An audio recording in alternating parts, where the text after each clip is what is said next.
Good evening my friends and audience, কেমন আছেন সবাই? আশা করি ভালো আছেন। আমি ডক্টর আশিস মজুমদার আজকের সান্ধ্যকালীন অধিবেশনে সকলকে স্বাগত জানাচ্ছি।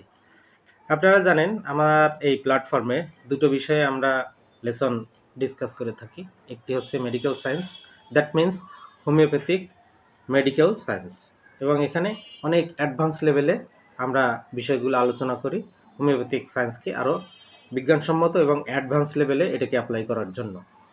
তো নিয়ম অনুযায়ী আজকে আমাদের সেই ক্লাসটি শুরু হতে যাচ্ছে এই হোমিওপ্যাথিক সায়েন্সের উপরে। তো চলুন আজকের তাহলে লেসনটি আমরা শুরু করি। তো আজকের লেসনটি আসলে গুরুত্বপূর্ণ দুটো রুব্রিক, এই দুটো রুব্রিক কিভাবে পেশেন্টদের মধ্যে আমরা অ্যাপ্লাই করব বা তার ফিলিংস থেকে টেনে বের করব, সেটি আজকে একটু ডিসকাশন করব। আচ্ছা, সেই গুরুত্বপূর্ণ দুটো রুব্রিক কি কি চলুন দেখে নিই। নাম্বার 1 হচ্ছে dependent of others physician on the, কি বললাম? Mind dependent of others physician on the. এটার অর্থ কি? ডিপেন্ডেন্ট মানে কি? What is dependent? ডিপেন্ডেন্ট মানে হচ্ছে কারোর উপর নির্ভর করা, কারোর উপরে আস্থা তৈরি হয়।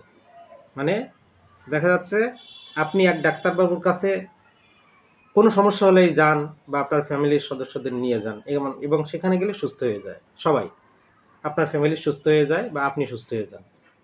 এই জন্য আপনার একটা ট্রাস্ট বা ডিপেন্ডেন্সি তৈরি হয় ওই ডাক্তারবাবুর উপরে, যে কোনো সমস্যা হলে দৌড়ে ওখানে চলে যান।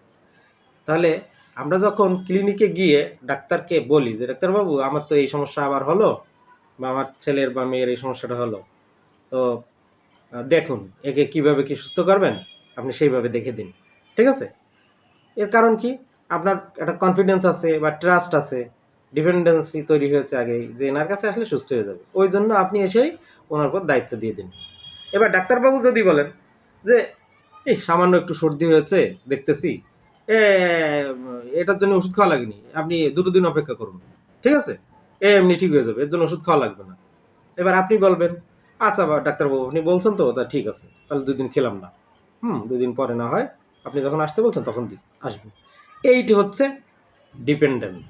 ডিপেন্ডেন্ট, তাহলে আমাদের রুব্রিকটা কি হলো? Mind dependent of others physician on the, মানে এখানে ডাক্তার যেটা বলছেন সেটার উপরে আমি ডিপেন্ড করে রইলাম, গেল এটা। আরেকটা রুব্রিক কি? Carried desire to be carried shoulder over the. What is carried? Carried মানে হলো বাহিত হওয়া, আর শোল্ডার ওভার মানে কি? কাঁধে চেপে। আমরা ছোটোবেলায় কি করতাম? যখন আমরা খুব ছোট ছিলাম, যখন 3 বছর 5 বছর এরকম বয়স ছিল, তো গ্রামে যদি কোনো মেলা হতো, ওই বাবার কাঁধে চড়ে অনেক মানুষ ভিতরে দেখতে পেতাম না, বা মানুষের ভিড়ে যেতে পারতাম না। যদি কোনো খেলা টেলা অনুষ্ঠান টান হতো, ম্যাজিক ট্যাজিক হতো, বাবার কাঁধে চড়ে ওইগুলো দেখতাম বা মেলা ঘুরে বেড়াতাম। তার মানে কি? আমার পুরো ভাগটা বাবার কাঁধে চেপে দিয়েছি। তো এইখানে ক্লিনিকে রোগীরা কিভাবে আপনার কাঁধে চড়বে? This is the most important question. তো দেখুন, রোগী এসে আপনাকে বলবেন, আপনাকে কিন্তু বুঝে নিতে হবে, ওর সাথে আপনার লিঙ্ক আপ করতে হবে, বুঝতে হবে, মিলাতে হবে। ডাক্তারবাবু অনেক জায়গায় গিয়েছি, আমার এই রোগের জন্য অনেক জায়গায় গিয়েছি, অনেক ওষুধ খেয়েছি, কাজ হয়নি, আর কোথাও যাবো টাবো না, এখন আপনার কাছে এসেছি, যেভাবে করলে যা হয়, যা করলে ভালো হয় আপনি সেটা করবেন। আসল কথা আমাকে সুস্থ করে দিবেন, এর জন্য যে কয়দিন ওষুধ খাওয়া লাগবে আপনার কাছেই থাকবো, আপনার কাছে ওষুধ খাবো, আপনি যেভাবে বলবেন তাই করবো। এই যে আপনার পুরো দায়িত্বটা তার ঘাড়ে চাপিয়ে দিলেন, এখন যা করার সে করবে, আমার আর কোনো দায়িত্ব নেই, ঠিক আছে?